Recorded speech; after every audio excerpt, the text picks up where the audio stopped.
खरं म्हणजे या ठिकाणी आता जवळपास 1400 कंपन्या आहेत या आनंदनगर MIDCत. पण या ठिकाणी एवढी बोंबाबोंब चालली, कामगारांची पिळवणूक जी चाललेली आहे.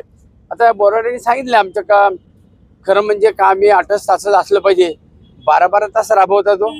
आणि मिनिमम विजेस जो आहे सरकारी ऍक्ट प्रमाणे तो काही ठिकाणी राबवलाच जात नाही आणि दादागिरी केली जाते.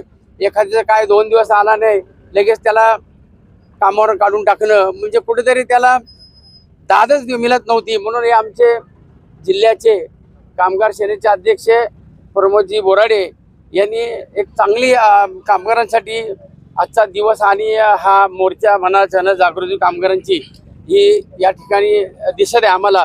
आम्ही त्यांच्या बरोबर आहे. खरं म्हणजे अण्णानगरमध्ये एवढ्या मोठ्या मोठ्या कंपन्या आहेत आणि त्या ठिकाणी आता ज्या वेळेला MIDC शेतकऱ्यांची जागा पाटील साहेब जेव्हा एक्वायर झाली त्यावेळेला ते मोठे मोठे GR काढले होते सरकारने त्यावेळेच्या का कामगारांना 15% स्थानिकांना आपण नोकऱ्या देऊ. अहो इथं 1-2% पण नाहीत.